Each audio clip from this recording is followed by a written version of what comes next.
Shalom Bapak Ibu Saudara yang dikasihi dalam Tuhan. Kita mengucap syukur kalau Tuhan masih berikan kesempatan kepada kita untuk memuji Tuhan, memuliakan Tuhan.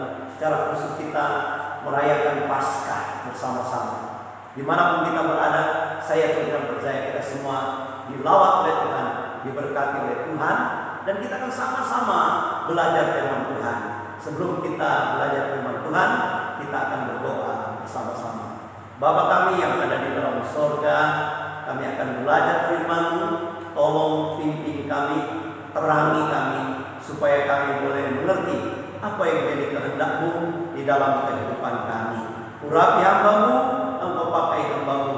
Biarlah kami semua diberkati oleh kebenaran firman Allah. Tuhan, terima kasih. Ampuni segala dosa kami dan kesalahan kami di hadapan Engkau. Dalam nama Yesus Kristus kami berdoa. Haleluya, haleluya. Amin. Puji Tuhan Bapak Ibu Saudara, mari sama-sama kita akan membaca Alkitab kita di dalam 1 Korintus pasal yang ke-15, dan kita akan membaca ayat yang ketiga dan ayatnya yang keempat. 1 Korintus 15 ayat yang ketiga dan ayatnya yang keempat. Demikianlah bunyi firman Tuhan. Sebab yang sangat penting telah kusampaikan kepadamu, yaitu apa yang telah kuterima sendiri, ialah bahwa Kristus telah mati karena dosa-dosa kita sesuai dengan kitab suci, bahwa Ia telah dikuburkan dan bahwa Ia telah dibangkitkan pada hari yang ketiga sesuai dengan kitab suci. Alkitab mengatakan, saudara, atau Alkitab mengungkapkan bahwa fakta bahwa Yesus yang mati karena dosa-dosa kita, Dia dikuburkan dan pada hari yang ketiga Dia bangkit kembali. Sehingga hari ini, saudara, kita merayakannya, hari Paskah. Paskah bagi kalangan orang Israel, mereka memperingati bagaimana bebasnya mereka dari perbudakan di Mesir. Ada sebuah kejadian sangat luar biasa pada waktu itu.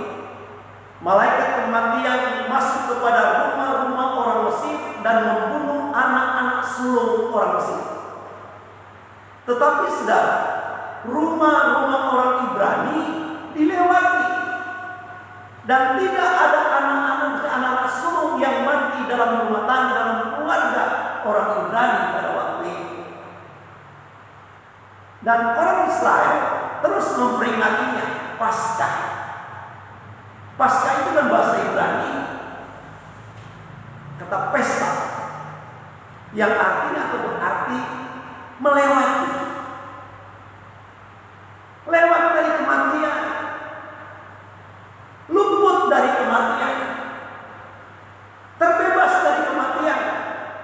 Dan saudaraku yang dikasih dalam Tuhan, bagi orang Kristen terus dalam perjanjian baru, Paskah memiliki makna yang baru, memiliki arti yang baru, yaitu mengenai kebangkitan Yesus Kristus dari antara orang mati.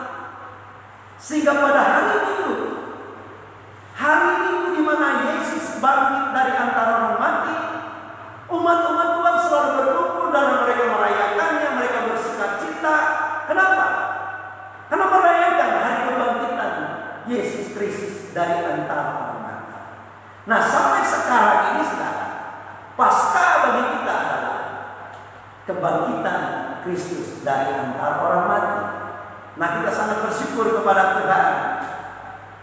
Dan kebangkitan Kristus dari antara orang mati atau Paskah itu memiliki makna yang sangat dalam, memiliki makna yang sangat penting di dalam iman kita sebagai orang yang percaya kepada Tuhan Yesus. Nah, apa makna Paskah bagi orang percaya? Apa makna Paskah, kebangkitan Kristus dari antara orang mati bagi orang percaya? Di dalam 1 Korintus pasal yang ke-15 ini, kita akan temukan beberapa hal tentang makna Paskah atau kebangkitan Kristus dari antara orang mati. Makna yang pertama adalah Paskah berbicara tentang kehidupan. Paskah berbicara tentang kehidupan. Seperti yang dikatakan di dalam pembacaan Alkitab kita, Yesus yang mati karena dosa-dosa kita, Dia dikuburkan dan pada hari yang ketiga Dia bangkit kembali. Ada kehidupan. Yesus hidup kembali. Yesus hidup. Sehingga di dalam Yohanes pasalnya yang ke-11 ayat yang ke-25, Tuhan Yesus pernah berkata, "Akulah kebangkitan dan hidup. Barang siapa percaya kepadaku, ia akan hidup walaupun ia sudah mati." Tuhan Yesus berkata, "Akulah kebangkitan dan hidup. Barang siapa percaya kepadaku, ia akan hidup walaupun ia sudah mati." Ada jaminan kehidupan bagi orang yang percaya kepada Tuhan. Ada jaminan kehidupan. Ada orang berkata mati habis perkara. Tetapi yang kita mau mengatakan kepada kita, setelah kematian masih ada ruang yang namanya ruang kekekalan, yang menjadi tujuan akhir setiap manusia. Dunia ini hanya sementara saja, tetapi ada ruang kekekalan nanti yang menjadi tujuan akhir setiap manusia. Alkitab mengatakan bahwa orang yang percaya kepada Tuhan Yesus, dia memiliki kehidupan yang kekal, dan akhir hidupnya dalam kekekalan berada di dalam surga bersama-sama dengan Tuhan. Tetapi orang yang tidak percaya kepada Tuhan Yesus, dia akan binasa. Akhir hidupnya di dalam kekekalan adalah kebinasaan yang kekal, tempatnya di dalam neraka. Nah, ini yang membuat kehidupan kita sebagai orang percaya senantiasa bersyukur kepada Tuhan ketika kita juga merayakan Paskah. Kenapa? Paskah berbicara tentang kehidupan, dan kita memiliki kehidupan di dalam Tuhan Yesus Kristus. Kita memiliki kehidupan yang kekal di dalam Tuhan kita Yesus Kristus. Di dalam 1 Korintus pasalnya yang ke-15 ini, Paulus sedang berbicara tentang kehidupan atau kebangkitan. Yang pertama di dalam ayat 1 sampai ayat yang ke-11, Paulus mengajarkan tentang kebangkitan Kristus. Dan yang kedua, bagian yang kedua, dalam ayatnya yang ke-12 sampai ayatnya yang ke-34, Paulus sedang mengajarkan tentang kebangkitan orang percaya karena Tuhan Yesus yang sudah bangkit. Kebangkitan orang percaya terjadi karena kebangkitan Kristus.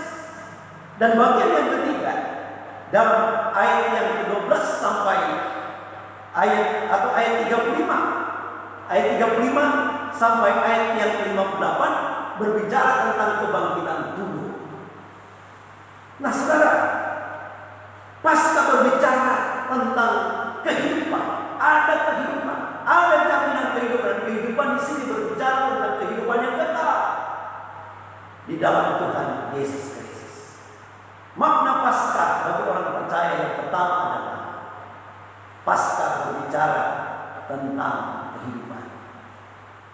Yang kedua, Bapak Ibu Saudaraku yang terkasih di dalam Tuhan, makna Paskah bagi orang yang percaya kepada Tuhan Yesus adalah Paskah berbicara tentang pengharapan yang pasti. Orang yang percaya kepada Tuhan memiliki pengharapan yang pasti, sehingga hidupnya tidak sia-sia, memiliki tujuan hidup yang pasti. Hidupnya memiliki sebuah pengharapan. Kebangkitan Kristus, Paskah, memberikan pengharapan yang pasti kepada setiap orang yang percaya kepada Tuhan. Dalam 1 Korintus pasal yang ke-15 ini, ayat yang ke-17 sampai 20 berkata begini, saya bacakan 1 Korintus pasal 15 ayat 17 sampai 20. Di sini dikatakan begini, dan jika Kristus tidak dibangkitkan, maka sia-sialah kepercayaan. Sia-sia, kata sia-sia. Dan kamu masih hidup dalam dosa. Demikianlah binasa juga orang-orang yang mati dalam Kristus. Jikalau kita hanya dalam hidup ini saja menaruh pengharapan pada Kristus, maka kita adalah orang-orang yang paling malang dari segala manusia. Orang yang paling malang. Tetapi yang benar ialah bahwa Kristus telah dibangkitkan dari antara orang mati sebagai yang sulung dari orang-orang yang telah meninggal. Nah, Paulus mengatakan di sini, firman Tuhan mengatakan, seandainya Tuhan Yesus itu tidak bangkit dari antara orang mati, kita adalah orang yang sia-sia, orang yang malang, tidak memiliki pengharapan. Tetapi yang benar adalah Yesus bangkit dari antara orang mati sehingga hidup kita penuh pengharapan. Nah, saudara yang dikasih di dalam Tuhan, orang yang percaya kepada Tuhan Yesus hidupnya penuh dengan pengharapan karena kebangkitan Kristus memberikan pengharapan yang pasti kepada orang percaya. Sehingga di dalam 1 Petrus pasalnya yang pertama ayat 3, 1 Petrus pertama ayat yang ketiga berkata begini, terpujilah Allah dan Bapa Tuhan kita Yesus Kristus, yang karena rahmat-Nya yang besar telah melahirkan kita kembali oleh kebangkitan Yesus Kristus dari antara kepada suatu hidup yang penuh pengharapan. Terpujilah Tuhan, terpujilah Allah kita. Kenapa? Oleh karena kebangkitan Kristus membawa hidup kita kepada hidup yang penuh dengan pengharapan. Orang yang percaya kepada Tuhan Yesus yang mati dan bangkit dari antara orang mati adalah orang-orang yang memiliki pengharapan. Orang-orang yang memiliki pengharapan. Sehingga hidup kita penuh dengan pengharapan. Hidup kita penuh dengan pengharapan. Di dalam kita menjalani hidup kita ini, kita penuh dengan pengharapan. Kita penuh dengan pengharapan. Dan pengharapan yang akan datang, pengharapan yang berbicara tentang kekekalan. Kita memiliki pengharapan itu. Hidup yang kekal, kita memiliki pengharapan itu. Karena Tuhan Yesus bangkit dari antara orang. Ketika kita mungkin menghadapi hidup yang penuh dengan kesulitan, menghadapi hidup yang penuh dengan tantangan, menghadapi yang mungkin hidup yang penuh dengan persoalan, saudara, hidup kita di dalam Tuhan memiliki pengharapan. Bahkan Tuhan menjamin kehidupan kita. Ada pengharapan di dalam Tuhan. Ada pengharapan di dalam Tuhan. Bahkan kita tidak perlu gentar, kita tidak perlu khawatir tentang hari esok. Sebab Tuhan Yesus, sehingga dalam pujian tadi yang kita nyanyikan, sebab Dia hidup, ada hari esok. Kita tidak akan gentar. Ada hari esok. Sebab Yesus hidup, ada hari esok. Ada pengharapan. Khususnya yang paling penting adalah pengharapan di dalam kehidupan yang kekal. Itu sesuatu yang pasti. Kenapa? Karena Tuhan Yesus bangkit dari antara orang mati. Sehingga di dalam 1 Korintus pasal yang ke-15 ayat yang ke-58 ini disitu dikatakan bahwa usaha kita, jerih lelah kita di dalam Tuhan itu tidak sia-sia. Di dalam Tuhan itu hidup kita tidak sia-sia. Ada pengharapan. Tuhan selalu memberikan jaminan kepada kita. Upah yang Tuhan berikan, yang Tuhan sediakan bagi setiap orang yang setia kepadanya, yang berjerih lelah di dalam Tuhan. Artinya bahwa hidup ini penuh dengan pengharapan. Oleh sebab itu mari kita bersyukur kepada Tuhan. Pasca berbicara tentang hidup yang penuh dengan pengharapan. Yang kedua, yang ketiga, maksud saya yang ketiga Bapak Ibu Saudara yang dikasihi, Makna Paskah bagi orang yang percaya adalah Paskah berbicara tentang kemenangan dan kemuliaan. Paskah berhubungan dengan kemenangan dan kemuliaan bagi orang yang percaya kepada Tuhan Yesus. Sehingga di dalam 1 Korintus pasal yang ke-15 ayat yang ke-57, firman Tuhan berkata di sana demikian. Tetapi syukur kepada Allah yang telah memberikan kepada kita kemenangan oleh Yesus Kristus Tuhan kita. Tetapi syukur kepada Allah yang telah memberikan kemenangan kita oleh Yesus Kristus Tuhan kita. Saudara, Paskah berbicara tentang kemenangan dan kemuliaan bagi orang yang percaya kepada Tuhan Yesus. Dalam konteks 1 Korintus pasal yang ke-15 ini, kemenangan di sini berbicara tentang kemenangan atas maut. Kemenangan atas maut. Jadi dalam konteks 1 Korintus pasal yang ke-15 ini berbicara tentang kemenangan. Kemenangan terhadap maut. Sehingga di dalam ayat-ayat yang berkata, "Hai maut, di mana semangatmu? Maut telah dikalahkan oleh karena kemenangan, kebangkitan Kristus dari antara orang mati." Kemenangan. Maut sudah dikalahkan. Maut itu tidak berkuasa lagi bagi orang yang percaya kepada Tuhan Yesus. Bahkan di dalam ayat-ayat yang terakhir ini, di dalam pasal 15 ini, di situ Paulus sedang berbicara tentang kebangkitan tubuh. Tentang kebangkitan tubuh, di mana ketika Tuhan Yesus datang pada kali yang kedua sebagai hakim yang adil untuk menghakimi dunia ini, Dia akan datang kembali dan orang-orang yang percaya kepada Tuhan, mereka yang mati di dalam Tuhan akan dibangkitkan dan akan memiliki tubuh kebangkitan dan berjumpa dan bertemu dengan Tuhan Yesus, dan semua orang yang percaya kepada Tuhan diberikan tubuh kebangkitan. Sehingga pada waktu itu maut memang sama sekali tidak berkuasa lagi dalam kehidupan orang yang percaya kepada Tuhan Yesus. Dan itu adalah kemenangan yang sangat luar biasa. Kemenangan yang bilang gemilang, penuh dengan kemuliaan. Ketika maut itu tidak berkuasa lagi bagi orang yang percaya. Kenapa? Karena pada waktu itu orang percaya diberikan tubuh kebangkitan, tubuh yang kekal, yang tidak dikuasai oleh maut. Dia tidak lagi mengalami yang namanya kematian. Oleh sebab itu di dalam Alkitab ini di dalam Alkitab ada 2 tahap kebangkitan orang mati.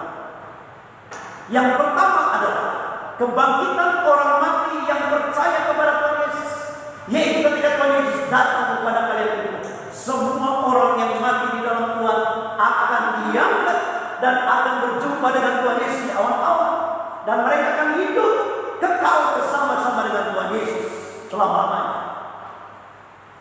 Dan kebangkitan yang kedua adalah kebangkitan setiap manusia, dan mereka akan dihakimi dan mereka akan dimasukkan ke dalam kebinasaan yang kekal. Nah, saudaraku yang kekasih di dalam Tuhan Yesus, kita bersyukur kepada Tuhan. Paskah itu memberikan kemenangan kepada kita, dan kemenangan di sini adalah kemenangan terhadap maut. Maut tidak lagi berkuasa atas hidup orang yang percaya, karena dia memiliki kehidupan yang kekal di dalam Tuhan Yesus. Dan ini yang sebenarnya memberikan dorongan, memberikan semangat kepada orang percaya. Ketika Paulus sedang berbicara tentang hal ini, tentang kemenangan terhadap maut ini, dia begitu bergairah, dia begitu bersukacita. Dia berkata bahwa inilah yang mendorong dia untuk bekerja keras di dalam Tuhan. Dia memberikan nyawanya untuk Tuhan, melayani Tuhan. berjuang untuk melayani Tuhan. Kenapa? Dia sudah memiliki kemenangan. Kemenangan di dalam Kristus Tuhan. Kemenangan terhadap maut. Sehingga maut tidak berkuasa lagi di dalam kehidupan orang yang percaya. Oleh sebab itu Paulus berkata, biarlah kita selalu giat di dalam pekerjaan Tuhan. Karena usaha dan jerih lelah kita itu tidak sia-sia. Dia mengajak setiap orang yang percaya untuk giat di dalam Tuhan. Kenapa? Karena Tuhan sudah memberikan kita kemenangan. Pasca ketika kita merayakan, kita bersyukur kepada Tuhan. Karena Tuhan memberikan kemenangan kepada kita. Kemenangan terhadap apa? Kemenangan terhadap maut. Maut tidak lagi berkuasa atas hidup orang yang percaya kepada Tuhan Yesus. Sebaliknya dia memiliki kehidupan yang kekal di dalam Tuhan Yesus Kristus. Bapak Ibu Saudara yang dikasihi, Paskah berbicara tentang kemenangan dan kemuliaan. Kemenangan dan kemuliaan yang Tuhan berikan kepada setiap orang yang percaya. Akhirnya Bapak Ibu Saudara yang dikasihi dalam Tuhan, Paskah bagi orang percaya berbicara tentang kebangkitan Kristus dari kematian. Merupakan bagian yang sangat penting dalam kehidupan iman orang yang percaya kepada Tuhan Yesus. Paskah memiliki makna yang sangat penting yang berbicara tentang kehidupan. Ada kehidupan bagi orang yang percaya, dan kehidupan ini adalah kehidupan yang kekal di dalam Tuhan, di dalam surga. Paskah memiliki makna yang sangat penting dalam kehidupan kita, karena Paskah berbicara tentang pengharapan. Kebangkitan Kristus memberikan pengharapan yang pasti bagi setiap kita yang percaya kepada-Nya. Hidup kita itu tidak sia-sia. Hidup kita penuh dengan pengharapan. Pengharapan di dalam kita menjalani hidup ini, bahkan dalam kekekalan kita, ada pengharapan akan kehidupan yang kekal, dan itu adalah pengharapan yang pasti. Paskah memiliki makna yang sangat penting dalam kehidupan orang yang percaya kepada Tuhan Yesus. Kenapa? Karena Paskah berbicara tentang kemenangan dan kemuliaan. Kemenangan terhadap maut, sehingga maut tidak lagi berkuasa atas hidup orang percaya. Dan itu berbicara tentang ketika Tuhan Yesus datang pada kali yang kedua, Tuhan akan memberikan tubuh kepada setiap orang percaya, tubuh kekal yang tidak dikuasai oleh maut, karena maut sudah dikalahkan, penuh dengan kemuliaan. Oleh sebab itu, ketika kita merayakan Paskah, ini memberikan dorongan kepada kita untuk selalu mengucap syukur kepada Tuhan. Kita mau memberikan yang terbaik buat Tuhan. Kita mau senantiasa bersukacita, bahkan penuh dengan gairah semangat roh kita menyala-nyala di dalam melayani Tuhan. Kenapa? Karena ada semacam yang sungguh berharga dan berarti yang Tuhan berikan kepada kita. Kita giat di dalam pekerjaan Tuhan karena usaha kita, jerih lelah kita di dalam Tuhan itu tidak pernah sia-sia. Selamat Paskah Bapak Ibu Saudara yang dikasihi dalam Tuhan. Tuhan Yesus memberkati kita semua. Mari Bapak Ibu Saudara, sebelum kita berdoa, kita akan menyanyikan sebuah lagu pujian. Kita akan nyanyikan lagu pujian Harapan di Dalam.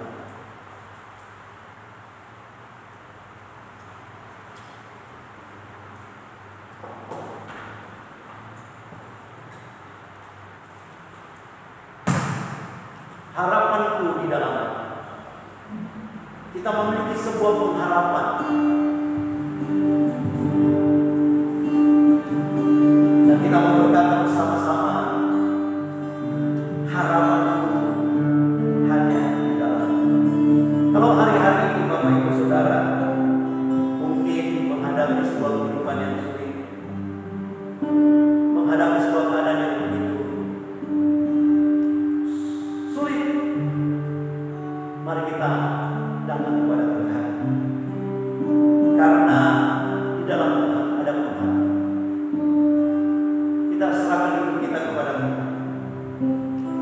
Tuhan itu punya rencana yang indah buat kita. Dan rencana Tuhan itu tidak pernah gagal. Dia akan mengerjakan setiap rencananya yang indah di dalam hidup kita sebagai orang-orang yang percaya. Karena Dia Allah kita, Allah yang hidup. Mari sama-sama kita nyanyikan lagu ini. Harapan.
bangkit kembali.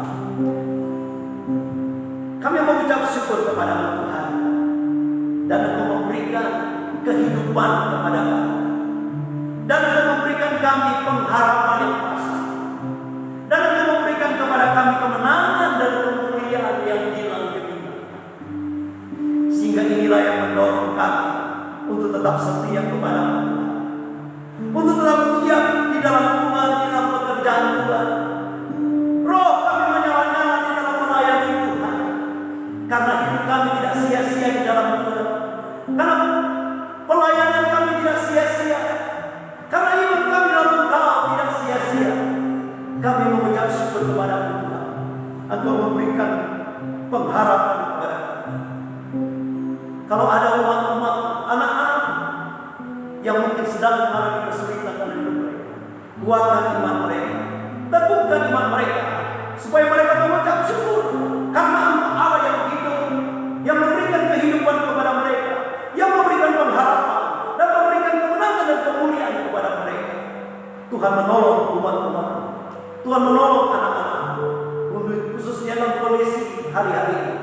Topang umat-umat, jagai dan lindungi umat-umat, dan berkati umat-umat, semua jemaat Tuhan dimanapun mereka berada. Tuhan Yesus memberkati, Tuhan Yesus menyertai. Terima kasih buat firman-Mu yang sudah memberkati kami semua.